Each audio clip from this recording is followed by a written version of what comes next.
So, Agent2. So, just a quick bit about me. I've been doing SEO as a freelancer for quite a while, working with clients across the UK, essentially helping them to show up in Google and AI search. Started getting quite busy, so launched Agent2.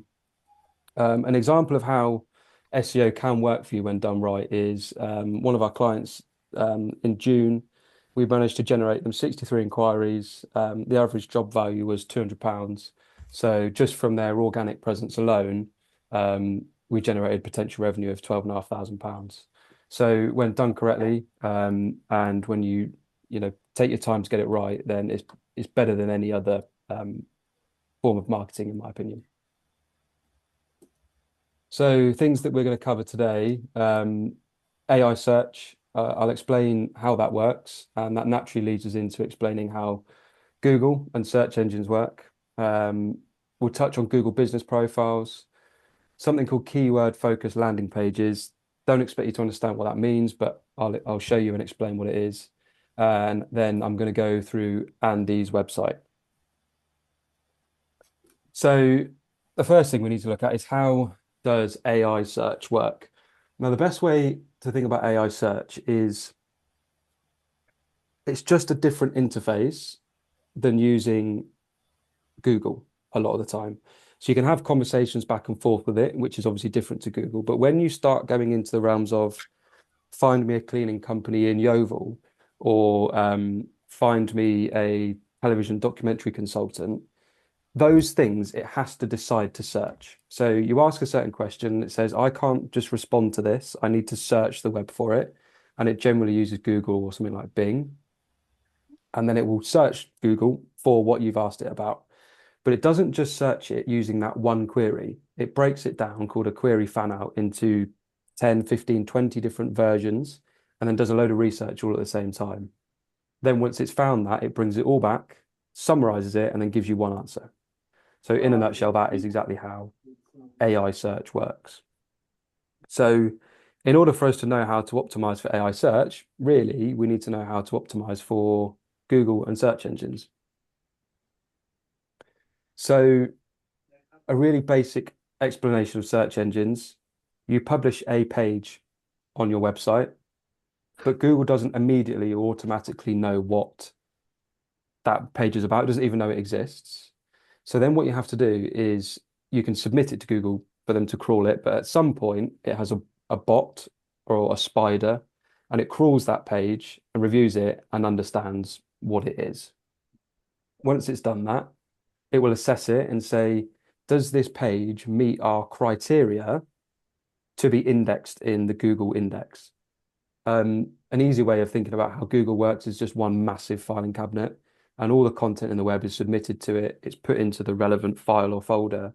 And then when someone asks it for something, it pulls up that file and shows you its favorite pieces of paper from that folder. Um, so that in a nutshell is how search engines work. But in order to come up at the top, you need to know what they think is the best content, what it rewards. And this is taken straight from Google's website.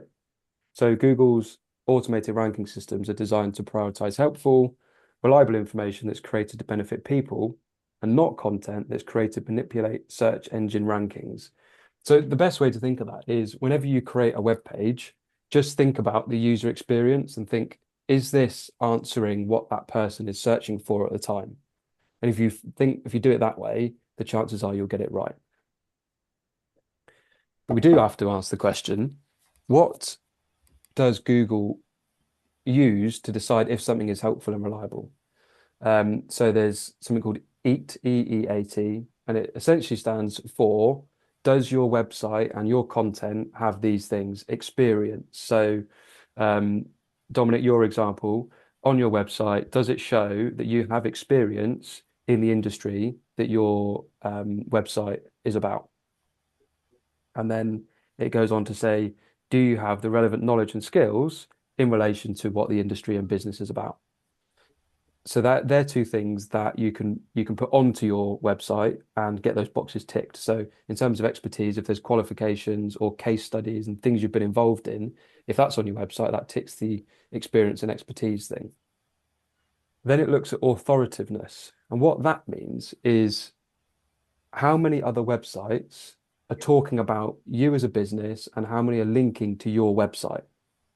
So, because Google obviously can look at a huge amount of the web, it's got a massive index, so it knows what's linked to what.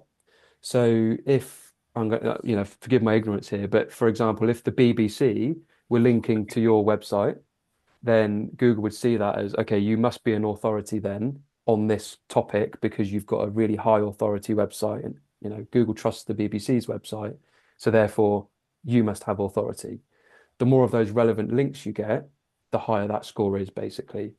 And then Mhm. those three things all taken together is how Google decides how trustworthy that website business and the content is. So, how do we actually achieve this? This is Google used to be just what does your website say? And that's kind of it. But it's moved way beyond that now. And Google will look at your business and you as a person across the internet. So it will look at your website as one of the main sources of information, but it will also look at your social media. So have you been posting videos on Facebook or posts on Instagram and LinkedIn about your business? Have people been linking to you from blog sources? Um, there's so many different ones that it looks at. So basically, you have to think rather than just your website, all of the other parts of the web that you could be mentioned, are you being mentioned and talked about? So we'll go into some of those now. So the first thing, and that's probably what most people are interested in, is website content. So a big mistake I see people making, and Andy, you've sort of done this on your website, but there's you could do more. Um, every service or product that you provide or that you sell has to have its own page on your website. There's a lot of service businesses, they have all their services on one page, but that doesn't show Google that you've got this breadth of content and you're an authority in all these different services. The pages have to be truly helpful and unique. So you can't just copy and paste something that ChatGPT's wrote for you because it won't be unique. It might be helpful, but it won't be unique because it has all it's done is copy what already exists on the internet. So when you create your pages, write it as though it's coming from you. You can do it in third person, but be creative, be unique, add in some different things that Google and AI has never seen before, and those pages will perform a lot better. And again, we've touched on it. Expertise, qualifications, any awards that you've got, big case studies you've been involved in, all of those things just add credibility to what you're saying you do and why you should be shown on page one. So your website essentially should cover every single element of your business in depth. The experience of your website. So you've got great content, you've got everything that you think you need on there, but the design of it is awful. So what happens is someone finds your website, they click the link on Google, and bear in mind that anyone that has an Android phone is probably using Google Chrome, and any website should have what's called Google Analytics on it. What that means is Google basically watches what happens on everybody's website from the point of click on Google search to the point of whatever they do leaving the website. So if somebody clicks your link and they've searched for window cleaning in Yeovil and they land on the page, but it isn't immediately obvious that that page matches exactly what they're looking for, they'll do what's called pogo sticking and they'll leave straight away and they'll go onto another person's page. If that happens, Google will say, okay, this website doesn't match the person's search intent directly enough, and then you drop down the rankings. So it will always test you and see if it's right, but if it doesn't, it will drop you down again. Another thing that obviously results in people leaving is if the website takes ages to load, and people generally only wait 3 seconds. If it takes longer than that, they just click back and choose the next link on the page. Dwell time is another one where if you've got content that's engaging or actually matching what that person's looking for, they'll spend some time on your website. So that is another tick to Google to say this person clicked, um, they've had a look through, they've gone on it, and then they've interacted. They've submitted a contact form, they've clicked the click to call button, they've done something. So they're all things that Google's looking at. Domain authority. If you think about your website, every website out there has a score. on a scale of 0 to 100. It's easy to think, okay, well, I want to aim for 100, but actually, the only real websites that have that score are things like Google and Facebook. These pages are obviously got millions of links going to them. They're some of the core websites on the internet, and therefore they're always going to be up there 90 to 100. So when you think about that, local service business or just local businesses, in order to perform well in competitive search terms, you want to be aiming for a score of between 20 and 30. If you get up to the high 20s, then that your website will perform well and you'll be able to come up for those difficult searches that, well-established businesses are dominating for. Generally, I see most local businesses that I work with have a score of between 0 to about 10. And there's things you can do to improve that. And they are called backlinks. I've touched on it already, but what it means is the more links you get from other sources back to your website, that website score may be 40, and it will pass a little bit of that score back to yours. And the more of those links that you get, the higher your score will go. So the best ones that you can link from are relevant industry websites. So you guys will have a better idea of what those industry websites are for your industry. Um, Websites in your local area. So Andy, example for you would be think of another home cleaning business that somebody may also want to call once they've bought a new house or when they're getting ready to sell that house. You could swap links with those people, both based in Yeovil, and then that just solidifies your website a little bit more in the eyes of Google to say, oh, okay, you are a trusted business in Yeovil because you've got links from another local business. Business directories. There are hundreds and hundreds of directories out there, a bit like Yellow Pages, just online now. If you are submitted to a load of those, it just signals again to Google, okay, this business is definitely here, based in Yeovil. It's legitimate. It's linked to by 100 different directories out there. We can definitely show this business for these local searches. News outlets. So if you're sponsoring a charity event, you're doing something interesting that the news might cover, then just contact them, put it out there. You can do press releases online. I think it costs about 150, 200 quid. If you've got some news, it's always worth trying it because if you get links from any local news outlets, it boosts that score much quicker.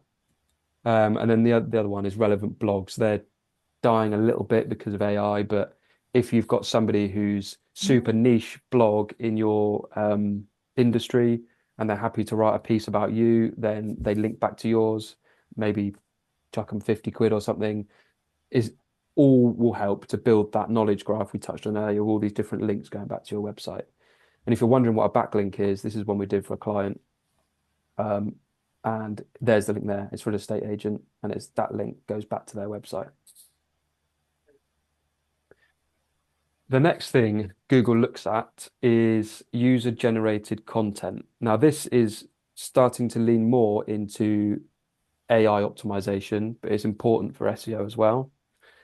It's doing this because it's so easy now to create content using AI.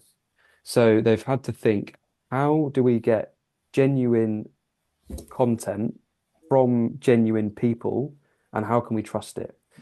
And I know people will say, yeah, but you can use ChatGPT to put posts on Reddit and Facebook, but generally it's people that have created that content. So for local searches, Google Business Profile is the single best thing you can optimize to appear for searches locally.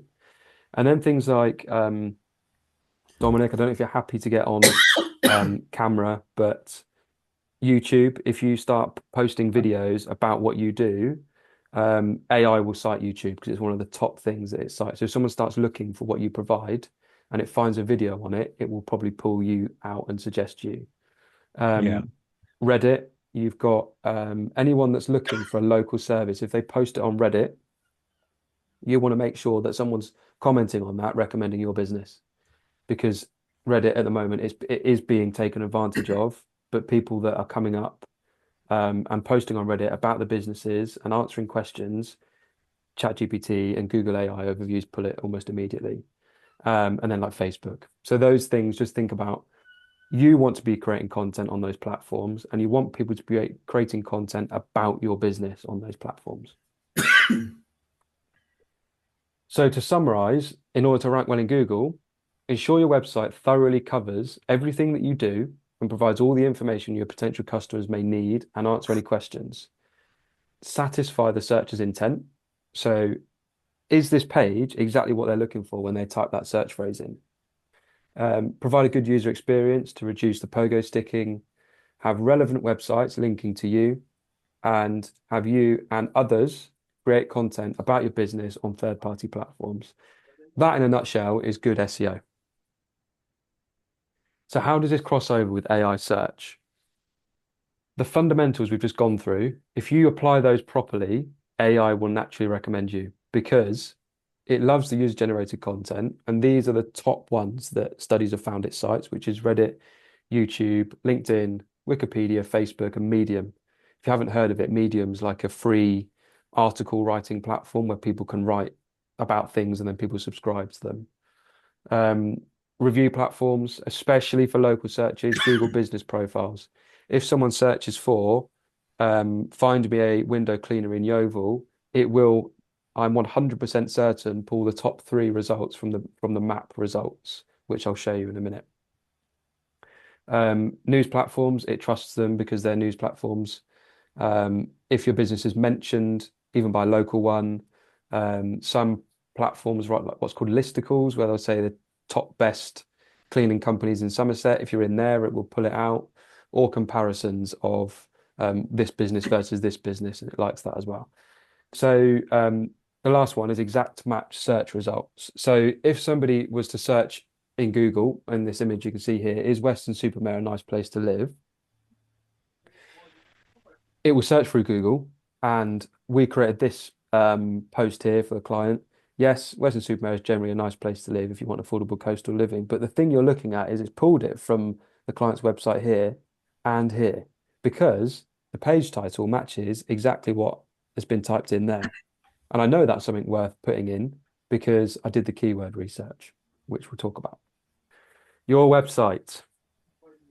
Let's dig straight into it. The first thing you do before you build a website, before you create pages, is you do keyword research. The reason for this is because you need to make sure the services you're offering and building pages on are actually being searched for by people. Because there's no point building a page if there's no volume and no one's looking for it. Unless you're going to be directing people there from other places. So like running Google, Facebook ads or that sort of thing. You can use free tools to do it. So SEMrush is the one that I use. That's paid. You do get a free trial. And there's SE ranking again. They do a free trial. They can look quite complicated because it does loads of different things. But the bit you need is fairly simple. You type in the words that you think people might search, and it'll give you suggestions of things people do actually search. The other thing you can do is you can look at your competitors. For local businesses, this one is probably the better way of doing it to start off with. So what we'll do is we'll have a look. In fact, I'll show you this before I go into here. This is the Google business profile bit. You've come up there because I've typed in the exact business name. These top three, it always does three results. As a local business, you want to be in there because they always come up basically at the top for local searches. And you can get yourself in there if you apply some fairly fundamental stuff. So your website, clear what you do, and you've got your services listed. Got a picture of you. Okay, right. So if we go into your services and we do window cleaning, at the moment, this page is optimized to appear for window cleaning. If someone searches that window cleaning, but most people don't do that. They type window cleaning in Yeovil or window cleaners Yeovil.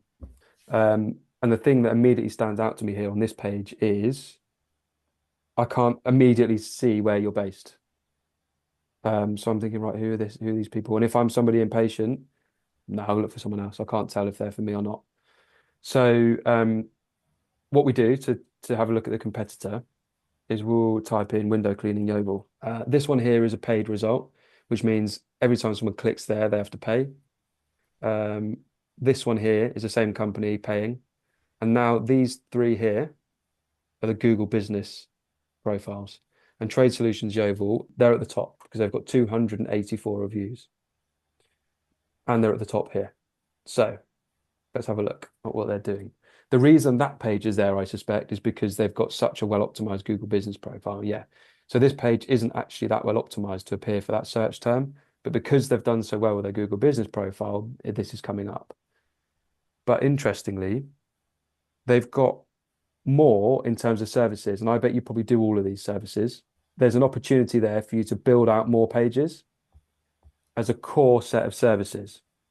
We're just going to stick with researching at the moment, and this is interesting. Areas we cover. And now this, okay, so now they've really this is what you're supposed to do. So what they've done is they've done their research and they've found all these different search phrases people are putting in. So this here where it says areas, I wouldn't do that. I would put it down here because this isn't for a person really. Because as you Yeah. say, you're Okay. just going to think, oh, this isn't really a local business actually. So you would come off it.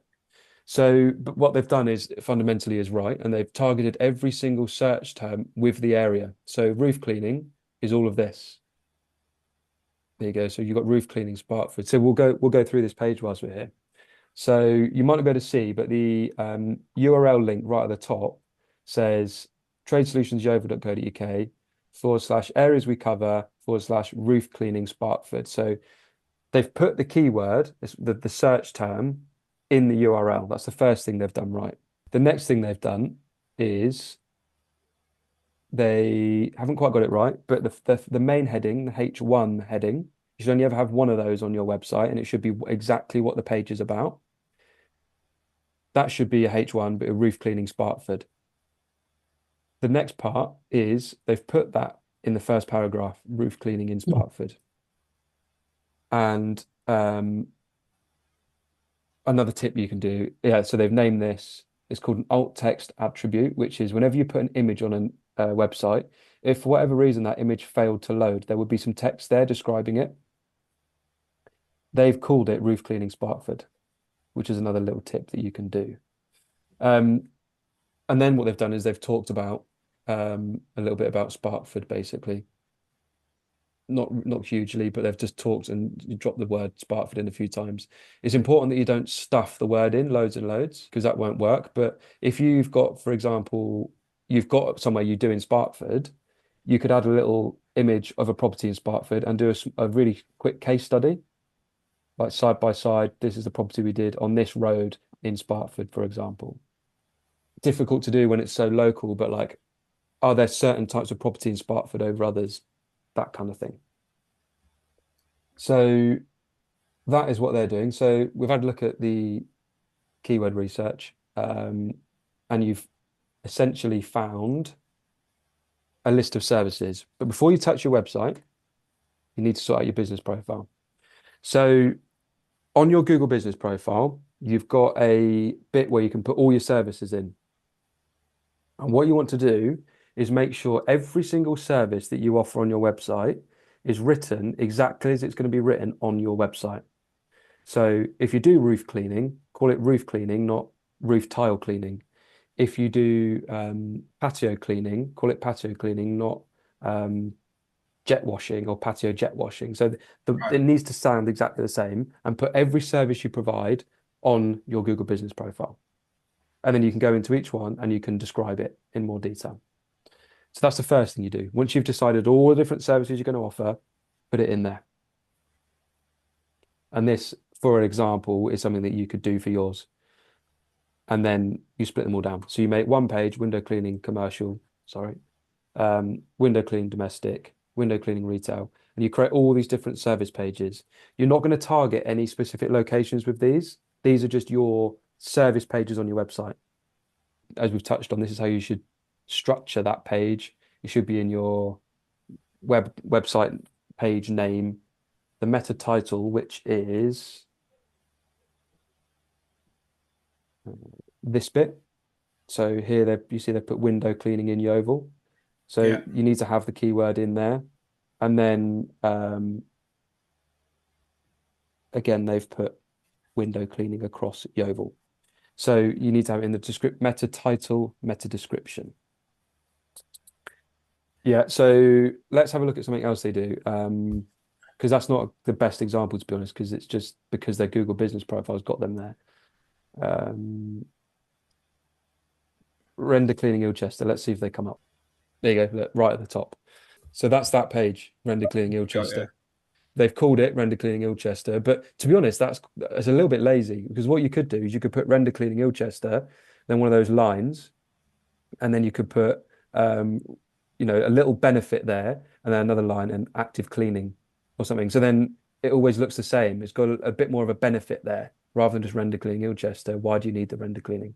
Because you've got room to put a little bit more in there. But then they've got render cleaning Ilchester there as well. Look. So that is how you put together the page. Then we've touched on this as well. They have their page of all the different services they do, areas we cover. You create one of these pages, but link it in the footer down here, not in the top up there, because as Dominic quite rightly pointed out, it turns people off for your service if they realize you're doing that. But again, you're only going to be doing local areas, so you'll probably struggle to do this for like across the country, and I doubt you'd want to do that. But this is the way to optimize it for local areas. And there is more you can do, but this is the sort of bare bones of it. And then this gives you an idea of a sort of landing page design that you want to do. So um, you've got your URL, your meta title, your description. Active Cleaning Services provides commercial window cleaning services in Yeovil. Whether you're a small high street store or a large industrial unit, we've got you covered. And then your first main title, H1, only have one, is commercial window cleaning in Yeovil. And then first paragraph, if you're looking for commercial window cleaning in Yeovil. So you've got it in all the main places. But then after that, don't keep putting that phrase in there.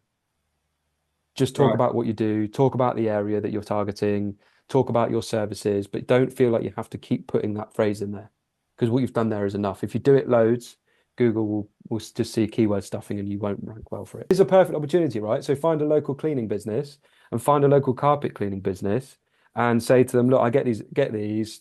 If you chuck me a 30 quid referral fee, I'll refer them to you. And also while we're at it, let's link to each other's websites. Just an idea. So with these pages, something that people fall for a lot is as they're called doorway pages.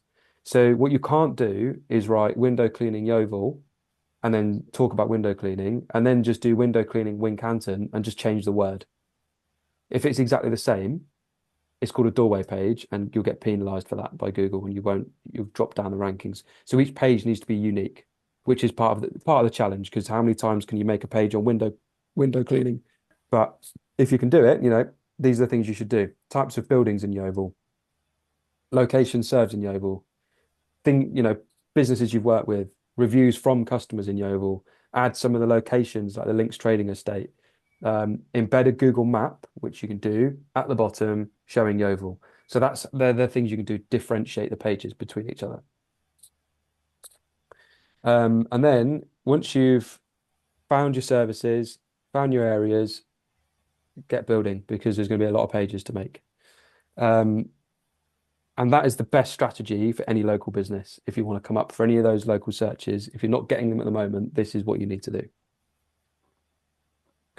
And then just one last thing from us is obviously we do monthly retainer packages for clients. So if you know anyone that's struggling with it and they need some help, point them in our direction.